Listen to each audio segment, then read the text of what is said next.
sur la reprise de la dette. Voilà. Il n'y a aucun engagement de l'État. Il y a un engagement dans le sens, faites des efforts et on verra. Peut-être demain si on reprend l'État, mais franchement, quel est le naïf?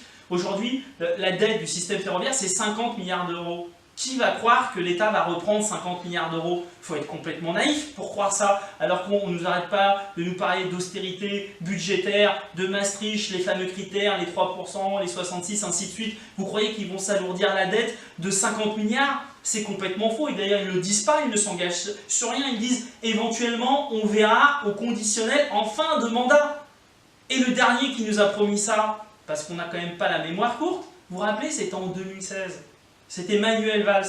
Manuel Valls, il nous a dit si vous reprenez le travail, l'État s'engagera à étudier la reprise de la dette.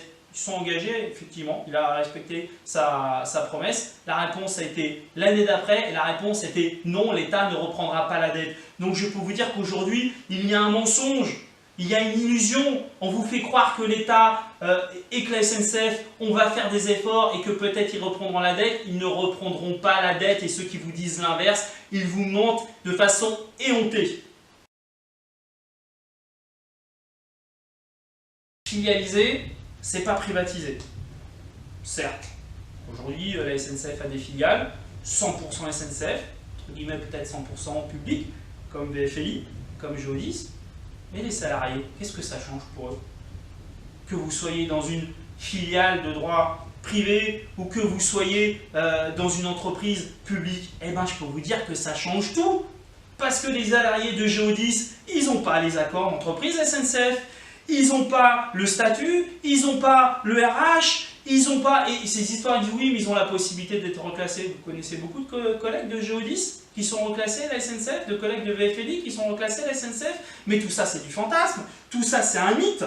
Et je peux vous dire qu'il y a plein de filiales, il y a a priori plus de 1000 filiales dans le groupe public ferroviaire, je peux vous dire qu'il y a plein de filiales qui n'ont rien à envier dans leur façon de traiter leurs salariés que les pires entreprises privées. Et ça, effectivement, la SNCF, ils ont fait cette démonstration que dans leur filiale, ils sont capables de traiter les salariés comme des moins que rien. Donc je peux vous dire que les agents qui aujourd'hui sont à la SNCF et qui risquent d'être filialisés, je pense aux agents du fret, je pense aux agents de Gare et Connexion, ils ont tout à perdre. Alors effectivement, ils resteront dans une filiale 100% publique, mais je peux vous dire qu'ils ça risque d'être un moment pénible pour eux.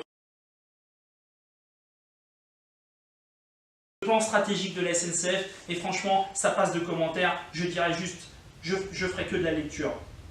Quel nouveau levier allons-nous utiliser pour réduire les fameux 30 ou 20%, on ne sait même pas.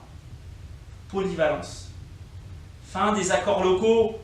Fin des accords locaux qui font perdre en efficacité. Il y a quasiment des accords locaux dans tous les établissements. Moi, je suis conducteur transilien, je peux vous dire que des accords locaux en transilien, il y en a beaucoup. Il y en a beaucoup, et c'est la même chose à l'Infra, et c'est la même chose dans un certain nombre d'établissements ou de régions où il y a eu un rapport de force qui a permis de gratter un certain nombre d'acquis. Fin des accords locaux, organisation locale du travail, et pour décentraliser au niveau du dialogue social, c'est-à-dire que dans chaque établissement, voire dans chaque UP, il y aura une négociation avec telle ou telle organisation syndicale pour revenir au rabais. Donc derrière tout ça, il y a un nivellement de nos conditions de travail, c'est ça qu'il faut comprendre. Et je finirai sur une dernière chose. On nous parle de l'ouverture à la concurrence, vous allez voir ce que vous allez voir, l'ouverture à la concurrence, ça va être génial. On a vu l'ouverture à la concurrence au fret, le trafic a été divisé par 2, on a vu l'ouverture à la concurrence des trains de voyageurs internationaux. Aujourd'hui, c'est Tello, c'est 8 trains par jour, donc c'est pin-ups, c'est bidon. Par contre, qu'est-ce qui va se passer?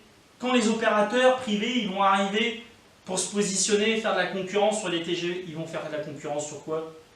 Sur Champagne-Ardenne, c'est ça?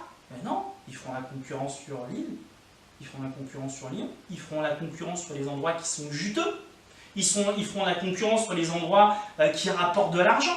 Donc qu'est-ce que ça va mettre? Ça va mettre la SNCF en difficulté. Et assez rapidement, la SNCF, qu'est-ce qu'elle va dire? Elle va dire, bah écoutez, moi je suis attaqué de toutes parts, il y a Transdev, il y a peut-être Flexibus, ils viennent d'annoncer qu'ils vont faire des trains, il y a peut-être Flexibus qui feront des trains, qui se positionneront sur les marchés les plus rentables, parce qu'eux ils ne feront pas du service public, eux ils ne feront pas d'aménagement du territoire. Donc qu'est-ce que je dois faire moi la SNCF pour être rentable, pour pas que je me fasse bouffer les croupières? Ben, va falloir que je supprime des trains, va falloir que je me recentre sur les trains les plus rentables, va falloir que je supprime des arrêts, comme aujourd'hui qu'a fait Thalys. Thalys, ils ont décidé de ne plus s'arrêter dans la gare de Lille.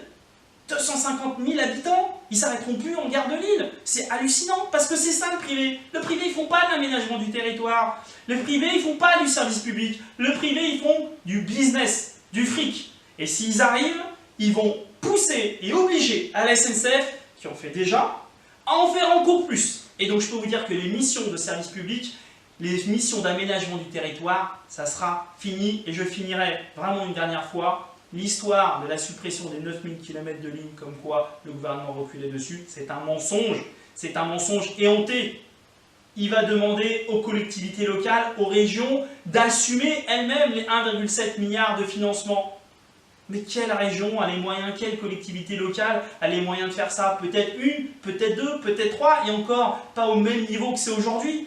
Mais si on ferme 9000 km de lignes, on a fait un calcul, 9000 km de lignes, il y a aujourd'hui un demi-million de trains TER qui circulent par an sur ces 9000 km de lignes. Ça veut dire le plus grand plan social, la plus grande baisse de production qu'aura connue la SNCF.